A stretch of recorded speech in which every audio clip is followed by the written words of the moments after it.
సెల్లో పెన్. ఈ పేరు గురించి మనం ప్రత్యేకంగా పరిచయం చేసుకోవాల్సిన అవసరం లేదు. మనకి సెల్లో కంపెనీ పెన్స్ ని సేల్ చేసే ఒక కంపెనీగానే తెలుసు. కానీ ఇది మన ఇంట్లో డైలీ వాడే హౌస్ హోల్డ్ ఐటమ్స్ కి, ప్లాస్టిక్స్ ఐటమ్స్ ని, స్టీల్ ఐటమ్స్ ని సేల్ చేసే కంపెనీ అని మీలో ఎంతమందికి తెలుసు? ఈ సెల్లో కంపెనీ ప్లాస్టిక్ ప్రొడక్ట్స్ ని, ఫుట్వేర్ ప్రొడక్ట్స్ ని సేల్ చేసే కంపెనీ నుండి ఒక రెవల్యూషన్ గా మారిన సెల్లో పెన్ కంపెనీకి ఎలా మారిందో, అసలు పెన్స్ ని, స్టేషనరీ ప్రొడక్ట్స్ ని సేల్ చేయాలని ఎందుకు అనుకుందో, దీని వెనక గల కారణాల గురించి, దాన్ని స్థాపించిన గైస్వాల్ రాథోడ్ గారి గురించి మనం ఈ వీడియోలో ఫుల్ డీటెయిల్ గా తెలుసుకుందాం. ఈ వీడియో అనేది చాలా ఇన్ఫర్మేటివ్ గా మరియు ఇన్స్పైరింగ్ గా ఉంటుంది. సో వీడియోని ఎక్కడ స్కిప్ చేయకుండా పూర్తిగా చూడడానికి ప్రయత్నించండి. ఇలాంటి ఇంట్రెస్టింగ్ వీడియోస్ కోసం మన ఛానల్ ని సబ్స్క్రైబ్ చేసుకుని పక్కనే ఉన్న బెల్ ఐకాన్ ని యాక్టివేట్ చేసుకోండి. సెల్లో గ్రూప్. ఈ కంపెనీ అనేది శ్రీ గైస్వాల్ రాథోడ్ గారు అని ఈయన 1974లో స్థాపించారు. మొదట్లో ఈ కంపెనీ కిచెన్స్ కి సంబంధించిన ఐటమ్స్ ని, ప్లాస్టిక్ ఐటమ్స్ ని ఒక చిన్న ఫ్యాక్టరీలో తయారు చేసేవారు. వీళ్ళు kitchen items, plastic items business లోకి రావడానికి గల కారణం ఏమిటంటే, అప్పట్లో ఇండియన్ మార్కెట్ లో మ్యానుఫ్యాక్చరింగ్ ఇండస్ట్రీస్ అనేవి ప్లాస్టిక్ ప్రొడక్ట్స్ పై ఇంకా ఇంట్లో వాడే వస్తువులపై ఎక్కువ దృష్టి పెట్టేవి. కానీ వీటికి వాడే స్టీల్, బ్రాస్ ఇంకా వివిధ వాటిలపై ఎక్కువ ఖర్చు, వీటిని వాడాలన్న ఇబ్బందిగా ఉండేది. ఇది గమనించిన సెల్లో కంపెనీ ఫౌండర్ గైస్వాల్ గారు ప్లాస్టిక్ ప్రొడక్ట్స్ ని, కిచెన్ వేర్ ప్రొడక్ట్స్ ని పెట్టాలని నిర్ణయించుకున్నారు. సో అందుకే ముందుగా ఈయన ఫోకస్ చేసిన పాయింట్ ఏమిటంటే, ప్రొడక్ట్స్ వాడడానికి వీలుగా, తేలికగా, తక్కువ ఖర్చులో ఉండాలని, అలానే సామాన్యుడు కూడా మన ప్రొడక్ట్స్ కొని వాడుకోవడానికి వీలుగా ఉండాలని ఈయన ఒక మ్యానుఫ్యాక్చరింగ్ కంపెనీని పెట్టారు. తర్వాత వాళ్ళ బిజినెస్ పెంచుకోవడం కోసం ఫుట్వేర్ అండ్ బ్యాంగిల్స్ మ్యానుఫ్యాక్చరింగ్ చేయడం మొదలు పెట్టారు. ఇక మిగిలిన ప్లాస్టిక్ యూనిట్స్ తో పార్ట్నర్షిప్ తీసుకుని వాళ్ళకి సప్లయర్స్ గా వివిధ ప్రొడక్ట్స్ ని పంపించేవారు. మార్కెట్ లో వీళ్ళ ప్రొడక్ట్స్ కి ఈయనకి మంచి పేరు రావడంతో వీళ్ళు ఒక బ్రాండ్ నేమ్ ని పెట్టాలనుకున్నారు. ఈ విధంగా బోర్డు మెంబర్స్ అందరూ కలిసి ఎన్నో పేర్లని అనుకున్న ఫైనల్ గా సెల్లో అనే బ్రాండ్ నేమ్ ని ఫిక్స్ చేశారు. అప్పట్లో మొదటిసారి మన ఇండియన్ కిచెన్ లో వాడిన క్యాస్ట్రోస్ డిషెస్ అనేవి సెల్లో కంపెనీ ఇండియన్ మార్కెట్ లోకి రిలీజ్ చేసింది. గైస్వాల్ రాథోడ్ గారు ఒకసారి బిజినెస్ ట్రిప్ లో భాగంగా USA కి వెళ్ళగా అక్కడ ఈయన ఒక విషయాన్ని గమనించారు. అమెరికన్స్ వాళ్ళ ఫుడ్ ని స్టోర్ చేసుకోవడానికి, అలాగే వేడిగా కొన్ని గంటల పాటు ఉండడం కోసం రౌండ్ గా చిన్న ప్లాస్టిక్ కంటైనర్ ని తయారు చేసుకునేవారు. దీన్ని ఈయన చూసి చాలా ఆశ్చర్యపడ్డారు. ఎందుకంటే అప్పట్లో ఫుడ్ ని స్టోర్ చేసుకోవడానికి సౌకర్యంగా ఏ ప్రొడక్ట్స్ ఉండేవి కావు. ఒకవేళ ఉన్నా సరే పెట్టిన ఫుడ్ అంత వేడిగా నిల్వ చేసుకోవడానికి ఉండేది కాదు. సో అందుకే ఈయనకి ఇండియన్ మార్కెట్ లోకి ఇటువంటి ఒక ప్రొడక్ట్ ని తీసుకువస్తే బాగుంటుంది అని ఆలోచించారు. ఇక మన ఇండియన్స్ ఫుడ్ ని వేడిగా తినడం ఇష్టపడతారు. సో అందుకే ఇండియన్ కిచెన్ మార్కెట్ లోకి ఈ క్యాస్రోల్స్ అనే డిషెస్ ని 1980లో మొదటిసారి లాంచ్ చేశారు. ఇక్కడ ఉన్న మన ఇండియన్స్ లైఫ్ స్టైల్ కి చేసిన ఫుడ్ ని కొన్ని గంటల పాటు వేడిగా స్టోర్ చేసుకోవడం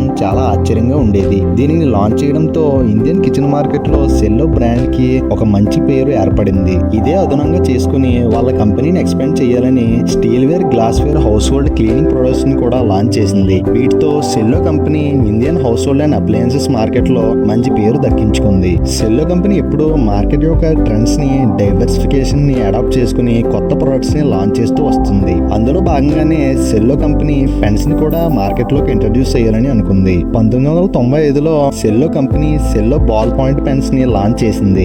అది స్మూత్ గా రాయడం కోసం బాల్ పెన్స్ టిప్స్ ని, ఇంక్ ని జర్మన్ నుంచి ఇంపోర్ట్ చేసుకునేవారు. వీళ్ళ మెయిన్ గా ఫోకస్ చేసిన పాయింట్ ఏంటంటే, హై క్వాలిటీ పెన్స్ ని తక్కువ ప్రైస్ లో మార్కెట్ లోకి లాంచ్ చేయాలని చూశారు. అనుకున్న విధంగానే ఇండియన్ మార్కెట్ లోకి లాంచ్ చేశారు. కానీ వాటి గురించి అంతగా ఎవరికి తెలియలేదు. ఎందుకంటే అప్పటికే ఇండియన్ మార్కెట్ లోకి సెల్లో company house hold kitchen items ని మ్యానుఫ్యాక్చరింగ్ చేసే కంపెనీ కింద మార్క్ పడింది. సో అందుకే వీళ్ళు అప్పటి వరకు చేసిన బిజినెస్ కి బ్రాండ్ ప్రమోషన్స్ గానీ, బ్రాండ్ అంబాసిడర్స్ గానీ పెట్టుకోలేదు.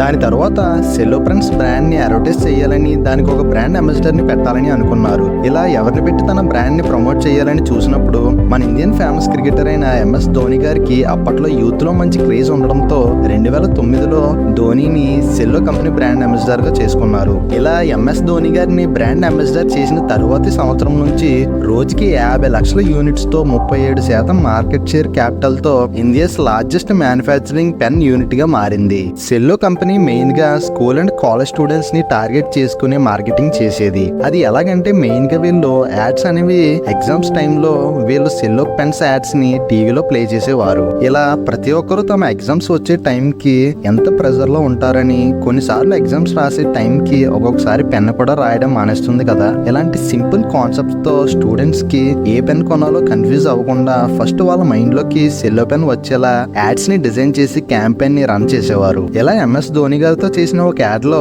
ధోని బస్ లో ట్రావెల్ చేస్తున్నప్పుడు ఒక పిల్లవాడు ఆటోగ్రాఫ్ కోసం పైనుండి వేలాడుతూ బుక్ ఇచ్చి ఆటోగ్రాఫ్ పెట్టమంటాడు. తను ఇచ్చిన పెన్ అనేది సరిగ్గా రాయకపోవడంతో ధోని తన పాకెట్ నుంచి సెల్లో పెన్ తీసి ఆటోగ్రాఫ్ ఇచ్చి నెక్స్ట్ టైం ఓన్లీ సెల్లో పెన్ అని చెప్తాడు. ఈ యాడ్ అనేది అప్పట్లో చాలా వైరల్ అయింది. ఇక అదే సమయానికి ఫ్రెంచ్ స్టేషనరీ కంపెనీ అయిన బిఐసి గ్రూప్ సెల్లో పెన్ కంపెనీలో 740 కోట్లు పెట్టి అంటే 40% వాటాతో బిఐసి గ్రూప్ లో కలిపేసుకుంది. ఇలా సెల్లో పెన్ కంపెనీ చాలా రకాలైన యాడ్స్ తో యువతని టార్గెట్ చేసుకుని పెన్ బిజినెస్ లో మంచిగా సక్సెస్ సాధించింది.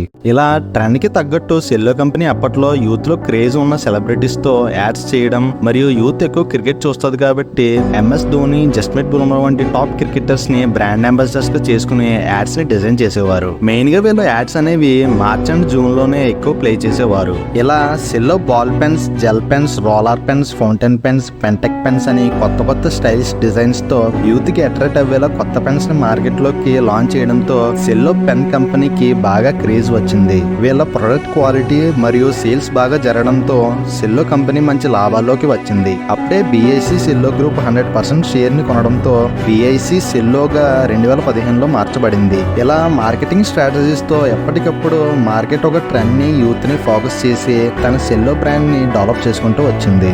సో ఇది ఫ్రెండ్స్ సెల్లో కంపెనీ హిస్టరీ. మీకు ఈ వీడియో నచ్చినట్టయితే లైక్ చేసి మీకు నచ్చిన పాయింట్ ని కామెంట్ చేయండి. This is Sri signing of.